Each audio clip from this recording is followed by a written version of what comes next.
Assalamualaikum warahmatullahi wabarakatuh. Perkenalkan, kami dari kelompok 1 Akuntansi B yang beranggotakan Yulia Eka Pratiwi, Nisa Felinia Putri, Mutiara Larasati, dan Kurniawati. Di sini kita akan mempresentasikan materi kita tentang bisnis elektronik dan kerjasama global. Di dalam materi ini terdapat 4 bagian. Yang pertama adalah proses bisnis dan sistem informasi. Yang kedua, jenis-jenis sistem informasi. Yang ketiga, sistem untuk kolaborasi dan bisnis jejaring sosial. Yang keempat, fungsi sistem informasi dalam bisnis. Proses bisnis dan sistem informasi.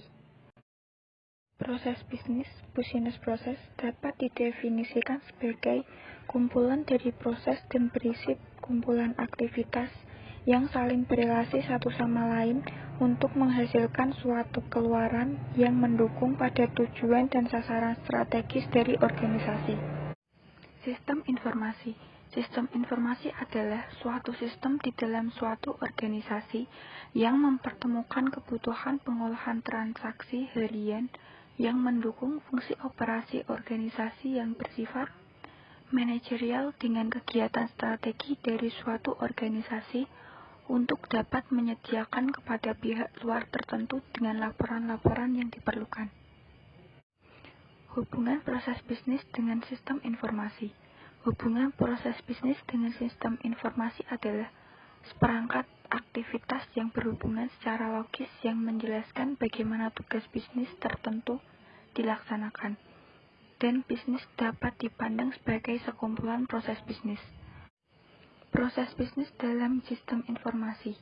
Proses bisnis mengacu pada di mana pekerjaan diorganisasikan, dikoordinasikan, dan difokuskan untuk menghasilkan suatu produk atau jasa yang berharga. Kumpulan kegiatan yang dibutuhkan untuk menghasilkan suatu produk atau jasa. Sistem informasi meningkatkan proses bisnis. Teknologi baru dapat mengubah arus informasi sehingga lebih banyak orang untuk mengakses dan berbagai informasi. Mengubah prosedur yang seharusnya dikerjakan secara berurutan, menghilangkan hambatan dalam keputusan. Cara organisasi-organisasi dalam bekerja mendukung model bisnis yang baru secara menyeluruh.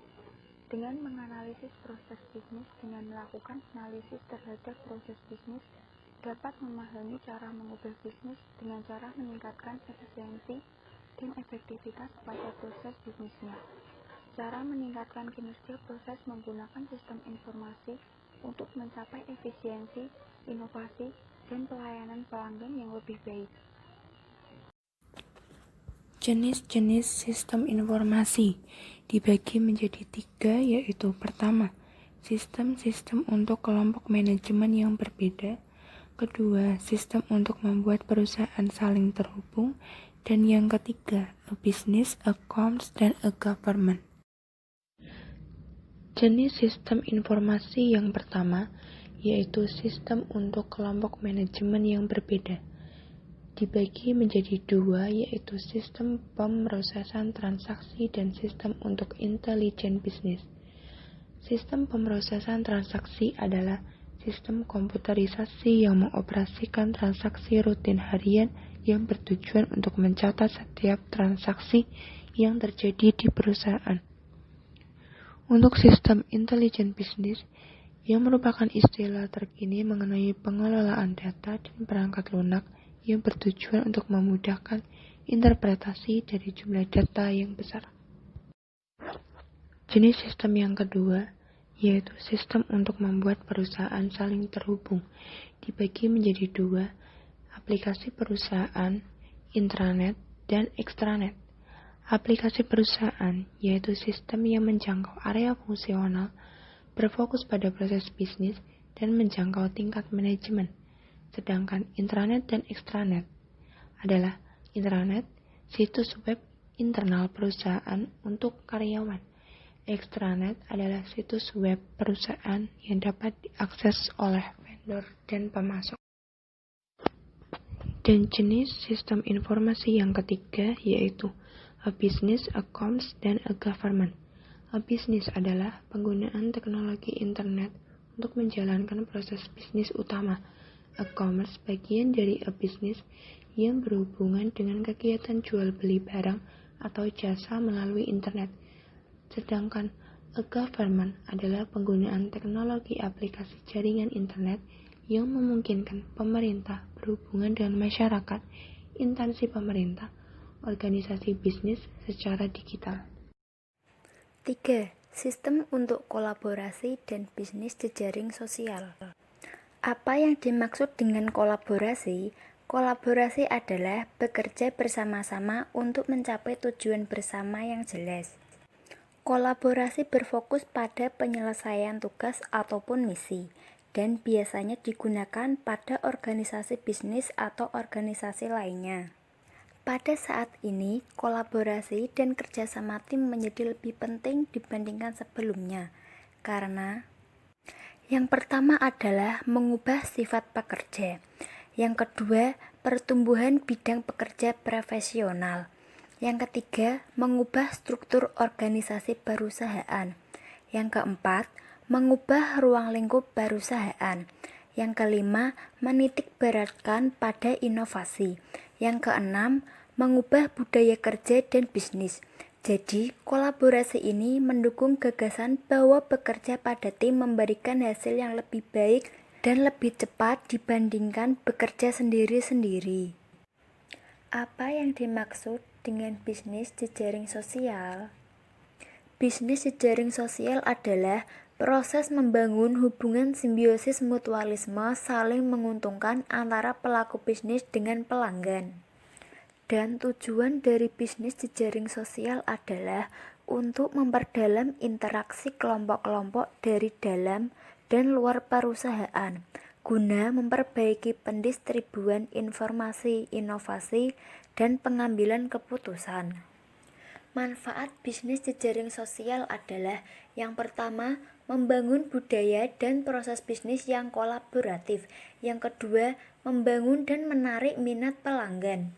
Yang ketiga, mengembangkan target pasar dan selangkah lebih maju dari kompetitor. Perangkat dan teknologi untuk kolaborasi dan bisnis jejaring sosial. Yang pertama adalah pesan instan. Pesan instan telah menjadi perangkat utama dalam berkomunikasi untuk menghubungkan pekerjaan. Yang kedua ada wiki. Yang ketiga ada platform kolaborasi. Platform kolaborasi merupakan perangkat lunak yang multifungsi untuk kolaborasi antara kelompok. Fungsi sistem informasi dalam proses bisnis. Yang pertama yaitu fungsi pemrosesan transaksi. Yang kedua fungsi pengawasan. Yang ketiga fungsi pengingat. Dan yang keempat fungsi penggalian informasi. Yang pertama, fungsi pemrosesan transaksi, di mana sebuah pemrosesan transaksi yang dilakukan secara digital untuk mengurangi resiko kesalahan dalam penentuan harga dan perhitungan barang. Yang kedua, fungsi pengawasan, di mana pemilik usaha dapat mengetahui berapa jumlah uang dan barang yang seharusnya ada saat ini untuk dicocokkan dengan jumlah uang atau barang yang sesungguhnya. Yang ketiga, fungsi pengingat. Hal ini dapat dilakukan karena sistem akan menyimpan tagihan hutang atau piutang dalam basis data dan akan melakukan pengecekan secara otomatis dan periodik apakah batas waktu tagihan sudah hampir terlewati atau belum. Yang keempat, fungsi penggalian informasi. Dengan disimpannya setiap transaksi dalam basis data, maka kita dapat menggali informasi dari basis data tersebut sesuai dengan kebutuhan kita. Sekian dari kelompok kami. Bila ada salah kata, mohon dimaafkan.